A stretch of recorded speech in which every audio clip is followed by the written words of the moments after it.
Hi students, I welcome you all to my channel समझो chemistry detail में।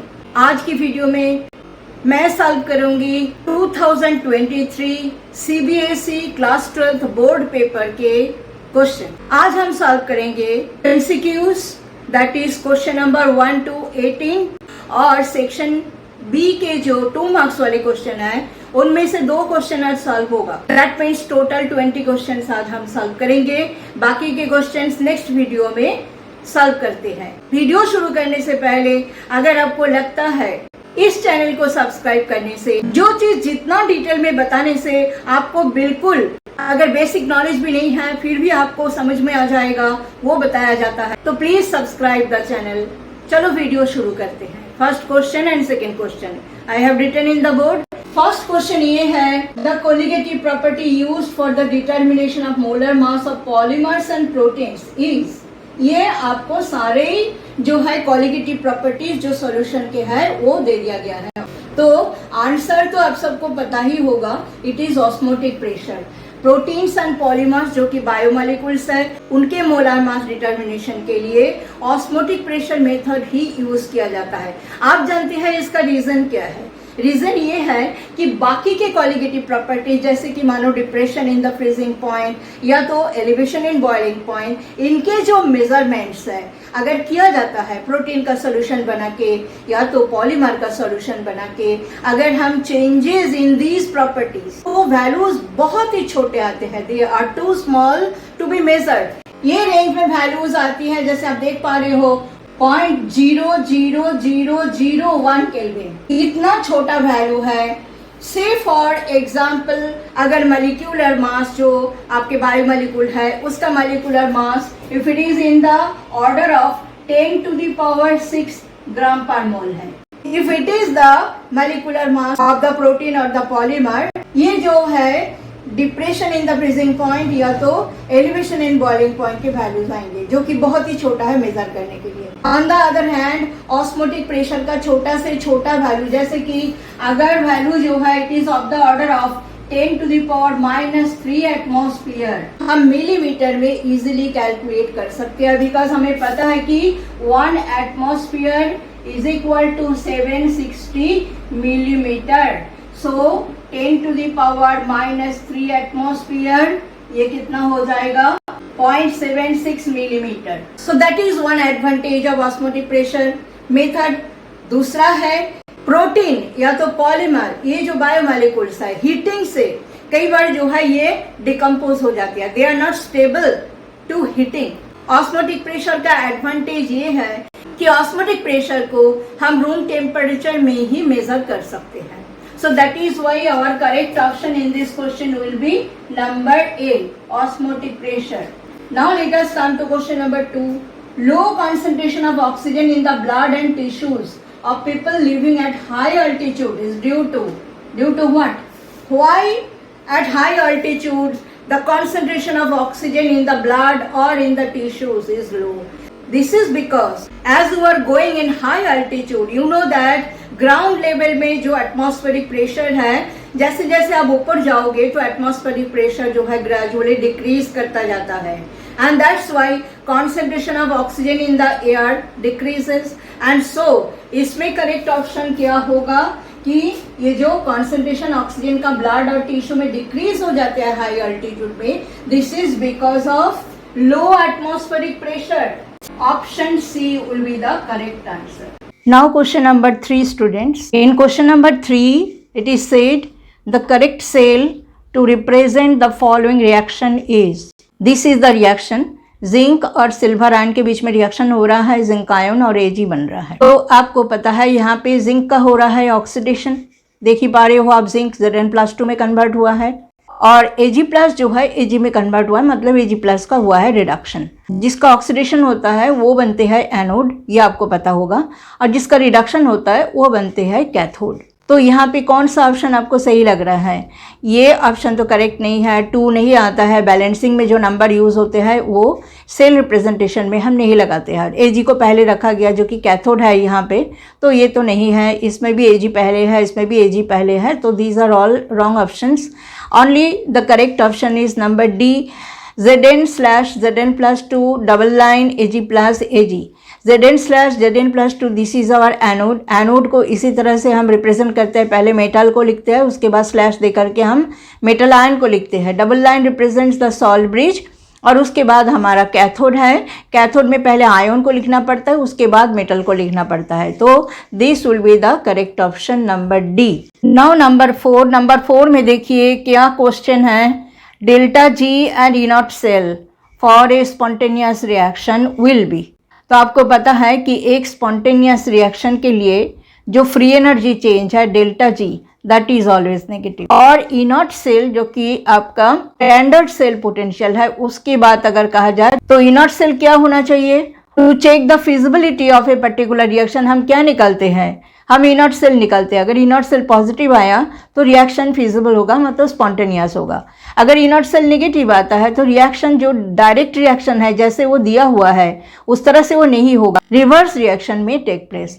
Same thing with delta G. अगर delta जी negative है तो reaction तो spontaneous है, डेल्टा जी अगर पॉजिटिव आता है तो जो डायरेक्ट रिएक्शन है वो तो नॉन स्पॉन्टेनियस है, जो रिवर्स रिएक्शन है वो स्पॉन्टेनियस हो सकते हैं। सो कौन सा ऑप्शन करेक्ट हो रहा है, option C will be the correct answer.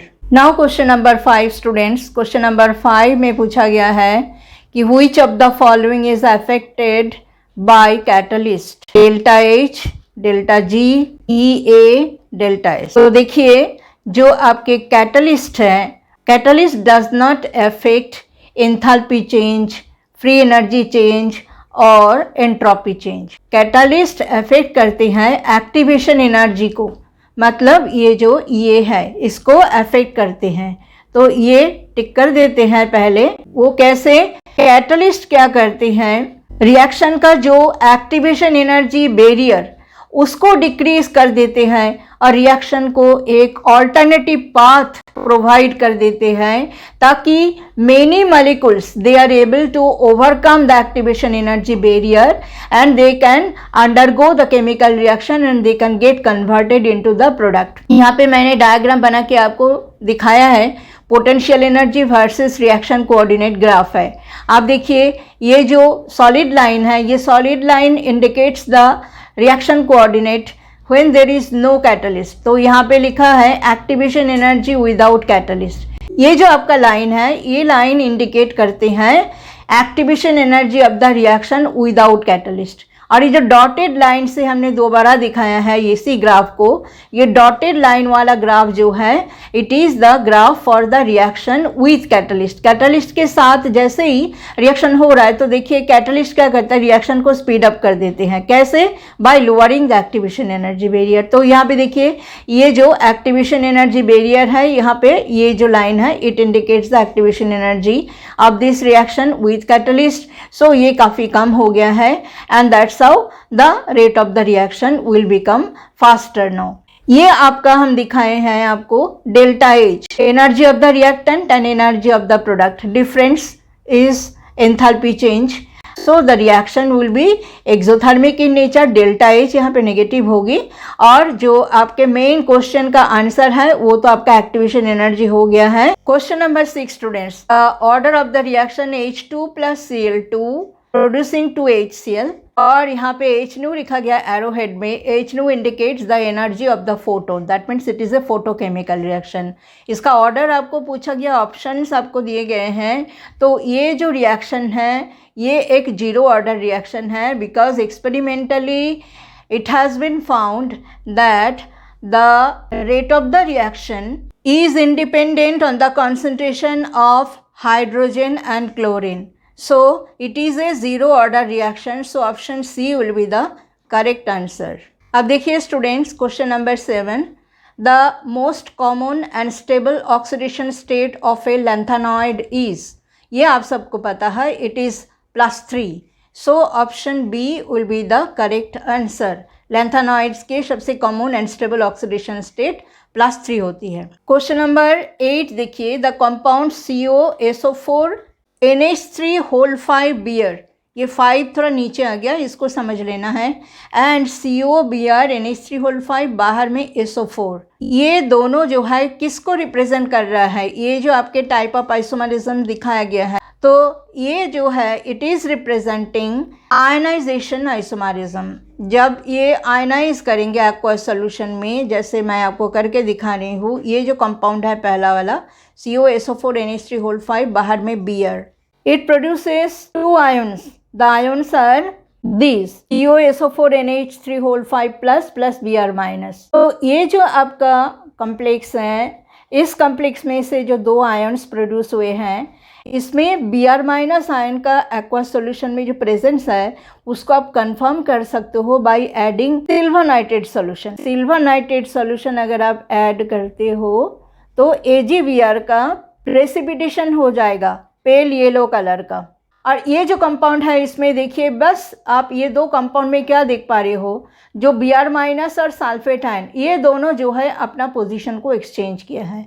इसमें Br माइनस बाहर है और SO4 अंदर में है, और इसमें जस्ट SO4 बाहर चला गया, Br माइनस अंदर आ गया है। तो यही होते हैं आयनाइजेशन आइसोमरिज्म में। इसमें देखिए जब ये आयन प्रोड्यूस करेंगे तब ये 2 आयन ये प्रोड्यूस करेंगे COBr NH3 plus 2 plus SO4 minus 2। तो इसमें अगर हम BaCl2 सोल्यूशन को ऐड करते हैं बेरियम क्लोराइड को, तो BaSO4 का प्रेसिपिटेशन हो जाएगा। This indicates that these two produces different ions, composition is same, and that can be confirmed by adding silver nitrate solution in the first case and barium chloride solution in the second case. This two represents ionization isomerism. So option C will be the correct answer. Question number 9 students. The synthesis of alkyl fluoride is best obtained from, ये आपके options है। इससे पहले कि मैं option आपको बताऊं, पहले थोड़ा सा आपको बता देती हूँ कि एल्काइल फ्लोराइड्स को किस तरह से एक्चुअली प्रिपेयर किया जाता है। अगर एल्केन का डायरेक्ट फ्लोरिनेशन किया जाता है तो that method is highly explosive, इसीलिए डायरेक्ट फ्लोरिनेशन किया नहीं जा सकता। इसका रीज़न ये है कि F2 has very low bond dissociation energy. ये तो पहला पॉइंट है आपका। दूसरा है, in the process of fluorination some steps are very highly exothermic in nature. बहुत ज़्यादा हीट लिबरेट होती है, और ये हीट जो है क्या करती है, एल्केन में जो कार्बन कार्बन बॉन्ड है उसको भी क्लीवेज कर देते हैं, तो जिस वजह से डायरेक्ट फ्लोरिनेशन करके एल्काइल फ्लोराइड को प्रिपेयर नहीं किया जा सकते हैं।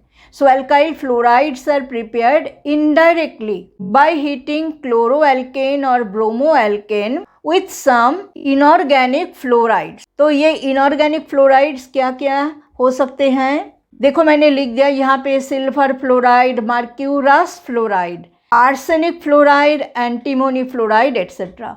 ये जो इनऑर्गेनिक फ्लोराइड्स हैं, इससे अगर हम क्लोरोएल्केन या तो ब्रोमोएल्केन को हीट करते हैं तो हमें एल्काइल फ्लोराइड मिल जाएगा।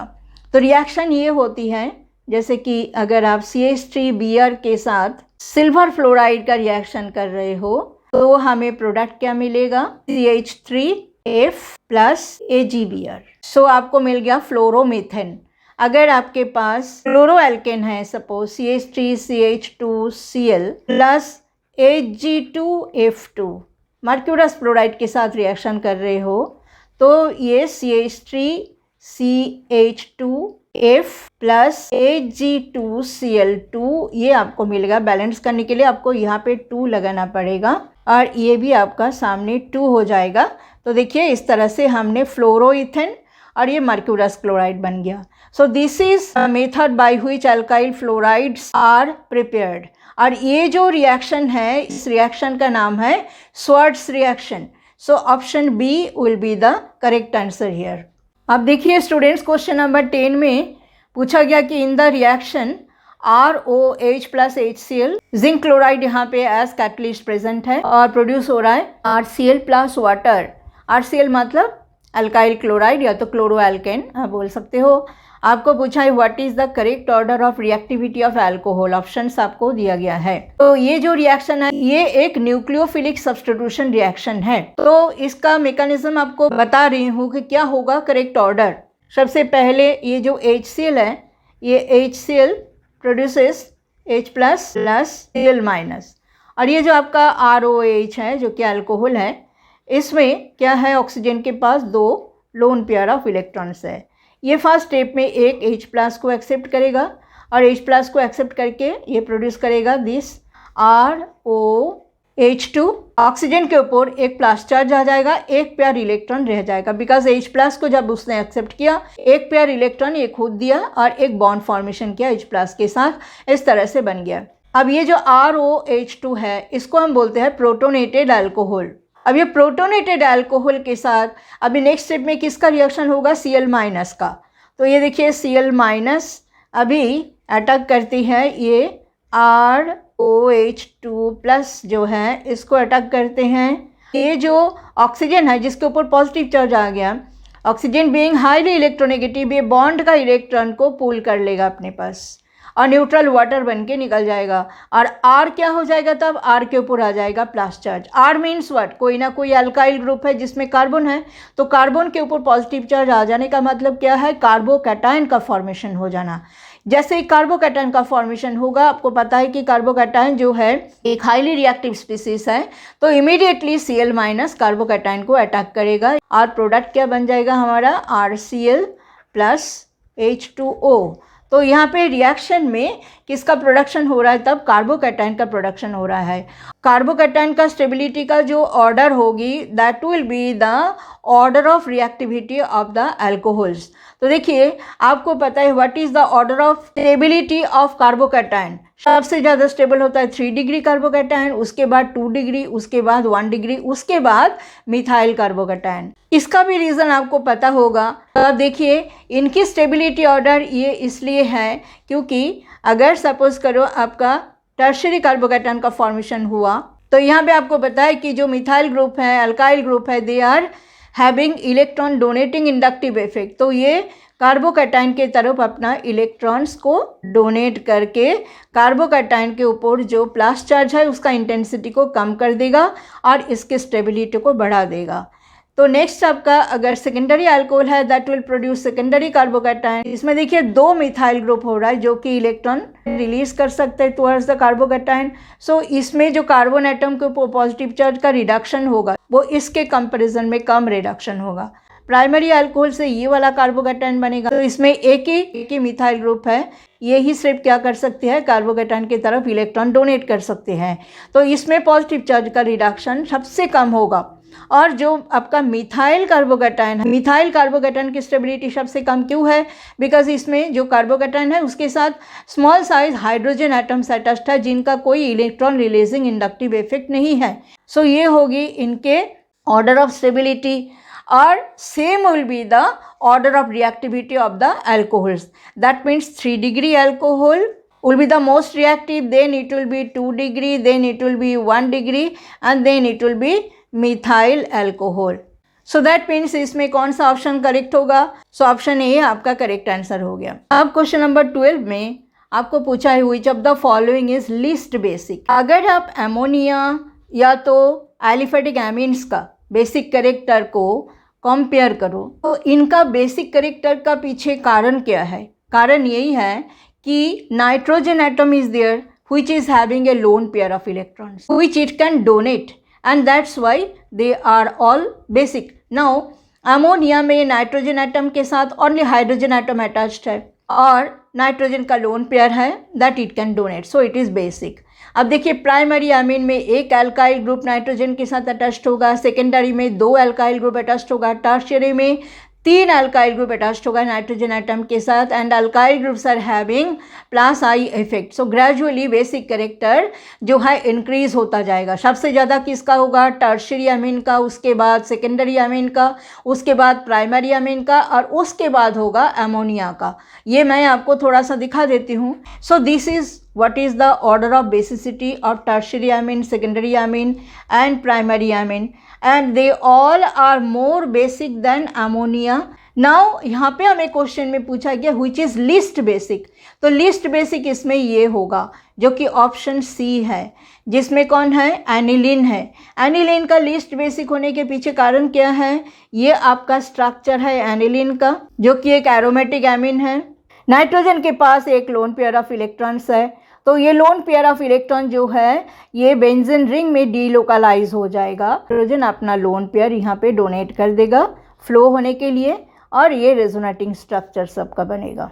ये है रेजोनेटिंग स्ट्रक्चर्स एनिलीन का। आप देख पा रहे हो ऑर्थो और पैरा पोजीशन में इलेक्ट्रॉन डेंसिटी ज़्यादा इंक्रीज हो जाती है। सो एनिलीन में तब क्या हो रहा है, एनिलीन में नाइट्रोजन के ऊपर जो लोन पेयर था वो डिलोकलाइज होकर के बेंजीन रिंग में स्प्रेड हो जाने की वजह से इसकी अवेलेबिलिटी कम होगा for donation, and that's why aniline will be the least basic one. So number C is the correct option, that is why. Question number 13 में देखिए students, the glycosidic linkage involved in linking the glucose units in amylose part of starch is. ये आपके option है। सबसे पहले हम जो है ग्लूकोज का जो दो एनोमरिक फॉर्म है alpha D glucose and beta D glucose, इनका जो साइक्लिक स्ट्रक्चर है जो हावर्थ प्रोजेक्शन फार्मूला से रिप्रेजेंट किया जाता है वो मैं पहले बना के आपको दिखा रही हूँ।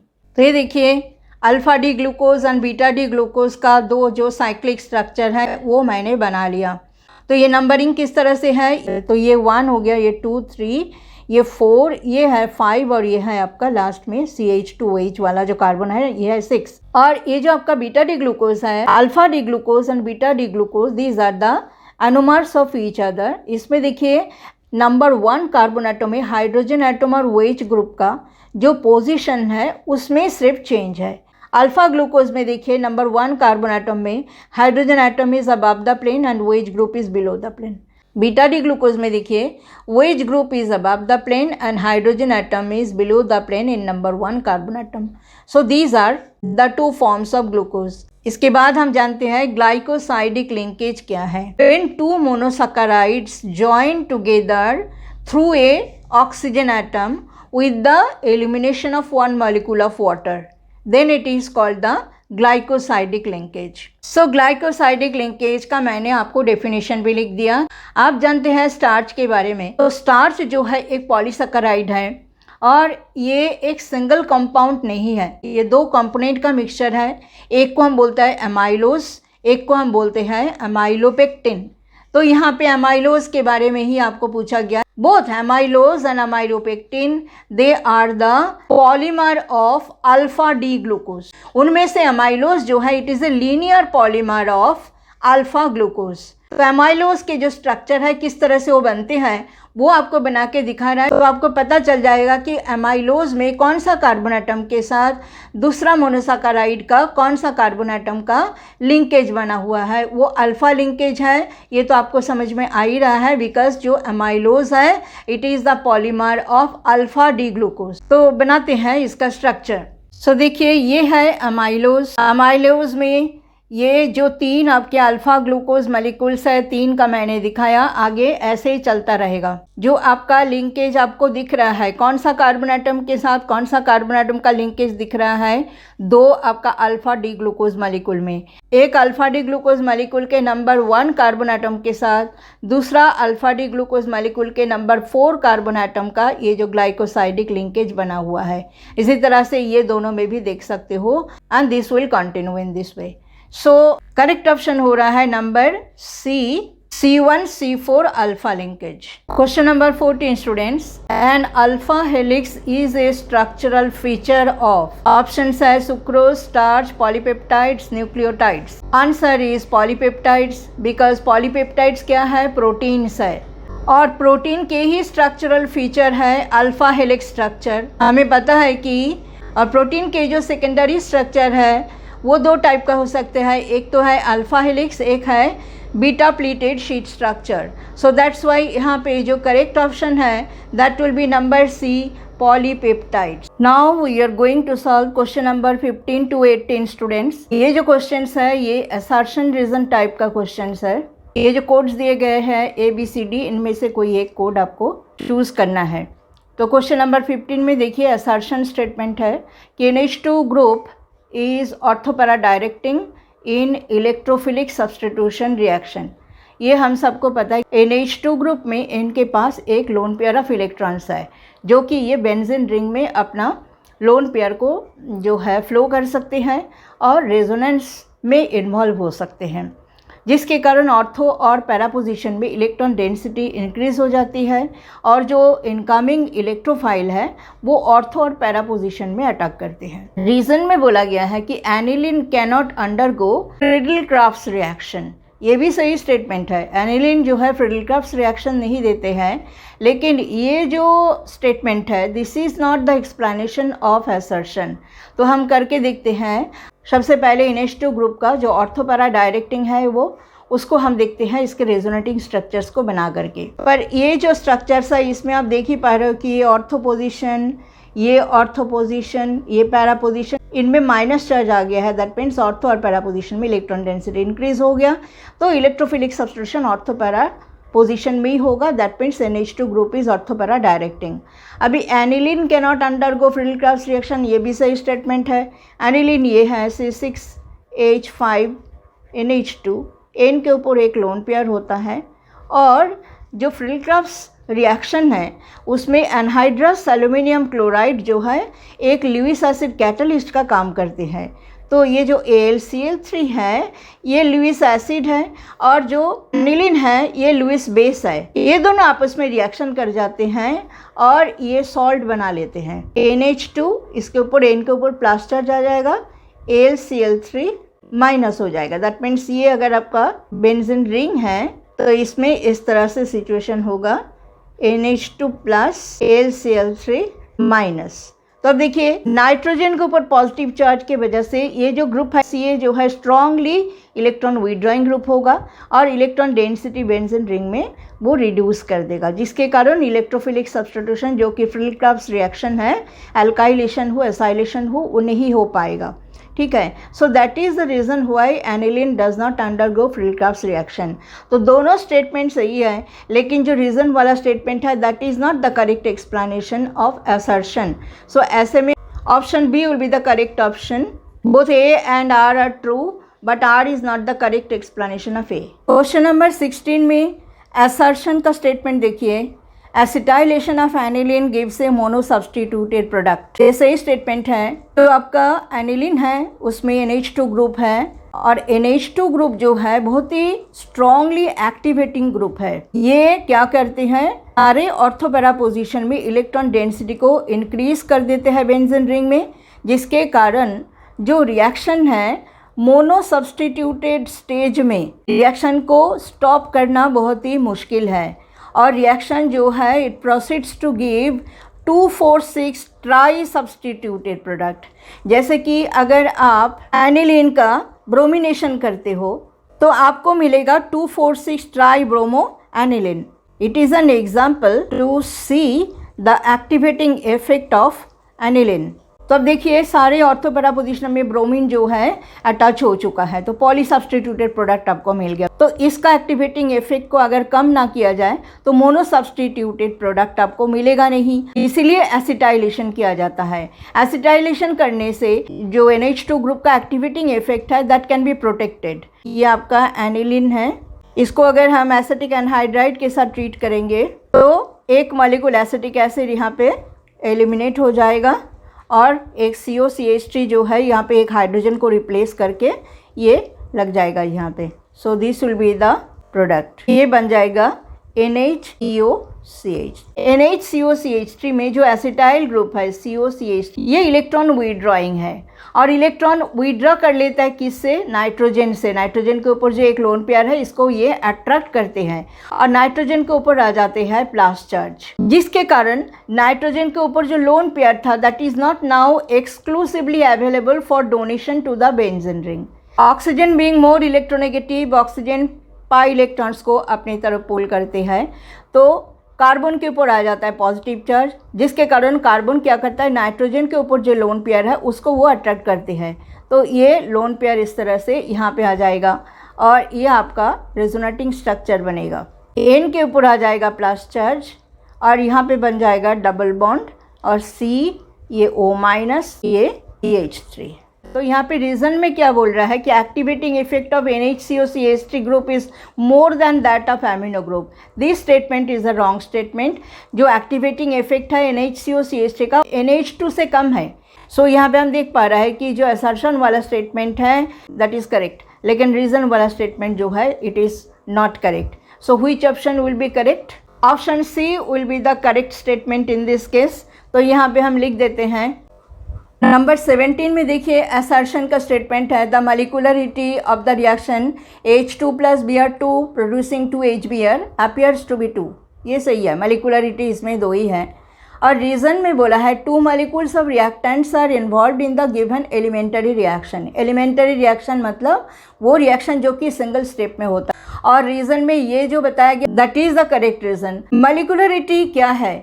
It is the number of atoms or molecules or ions which collide simultaneously and undergo reaction to give the products. So reason is the correct explanation of the assertion. So which option is correct? Option A is correct. Assertion वाला statement question number 18 में है low spin tetrahedral complexes are rarely observed. बिल्कुल सही statement है.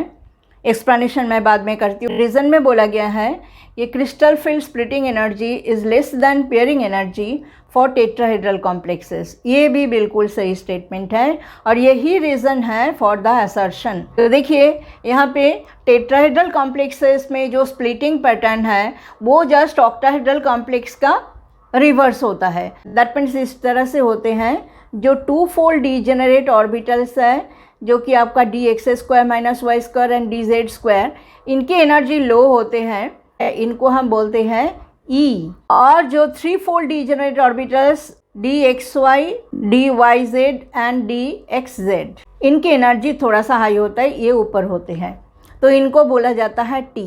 तो इन दोनों के बीच में जो एनर्जी डिफरेंस है, इलेक्ट्रॉन्स को पेयर अप करने के लिए जितना एनर्जी चाहिए उससे भी कम है ये एनर्जी डिफरेंस, जिसके कारण इलेक्ट्रॉन्स पेयर अप करना प्रेफर नहीं करते, वो सिंगली सारे ऑर्बिटल को ऑक्यूपाई करना प्रेफर करते हैं. डेल्टा टी जो है it is 4/9 delta O, that means almost 1/2. तो यहाँ पे देखिए जो आपका असर्शन वाला स्टेटमेंट है वो ट्रू है, जो रीज़न वाला स्टेटमेंट है वो भी ट्रू है, और रीज़न ही जो है असर्शन का करेक्ट एक्सप्लेनेशन भी है. सो यहाँ भी ऑप्शन ए जो है आपका करेक्ट आंसर होगा. अब देखिए सेक्शन बी शुरू हो चुका है. सेक्शन बी में जो क्वेश्चंस है हर एक क्वेश्चन में 2 मार्क्स है. तो 19th क्वेश्चन है what is Henry's law, give one application of it. Henry's law you all know what is it. The partial pressure of A gas is directly proportional to the mole fraction of the gas in the solution, जिसको mathematically इस तरह से हम represent करते हैं. अगर gas को हम A से रिप्रेजेंट करते हैं तो partial pressure of the gas इसको हम बोलेंगे PA. Suppose PA will be directly proportional to XA. XA क्या है? It is the mole fraction of the gas in the solution. So अगर हम प्रोपोर्शनलिटी साइन को हटा देते हैं तो ये आएगा PA is equal to KH into XA. KH क्या है? It is Henry's constant. Now they have also asked to give you one application of it. First application you may take for climbers or people living in high altitude. यहाँ पर Henry's law किस तरह से applicable है? आप देखिए ground level से जैसे आप हाई अल्टीट्यूड में जाओगे तो what will happen to the atmospheric pressure. Atmospheric pressure will gradually decrease. Atmospheric pressure जैसे डिक्रीज़ होगी साथ ही में ऑक्सीजन का जो पार्शियल प्रेशर है वो भी ग्रेजुअली डिक्रीज़ होगी. तो ऑक्सीजन का पार्शियल प्रेशर जैसे डिक्रीज़ होगी, ऑक्सीजन का जो कंसंट्रेशन है in the blood and tissues of people that will also decrease. और ये ऑक्सीजन के कंसंट्रेशन ब्लड में अगर डिक्रीज़ हो जाती है then people suffer from a disease जिसका नाम है anoxia. They can not think properly, they feel weak, और इसी डिजीज को कहा जाता है एनॉक्सिया. सेक्शन बी में 20th क्वेश्चन देखिए students. It is said on diluting two electrolytes A and B the lambda M of A increases 25 times while that of B increases 1.5 times. Which of the two electrolytes is strong? Justify your answer graphically. तो आपको यहाँ पे graph दे दिया गया है lambda M versus √C. ये graph है और 2 इलेक्ट्रोलाइट आपको दिया गया है, ये A है ये B है. आप क्लियरली समझ पा रहे हो जो आपके वीक इलेक्ट्रोलाइट होते हैं, वीक इलेक्ट्रोलाइट का जो लैम्डा एम वैल्यू कोई भी एक पर्टिकुलर कॉन्सेंट्रेशन में स्ट्रॉन्ग इलेक्ट्रोलाइट से कम होगा always. Because weak electrolyte does not ionize properly, partially ionize करते हैं। स्ट्रॉन्ग इलेक्ट्रोलाइट तो कम्प्लीटली आयोनाइज कर जाते हैं।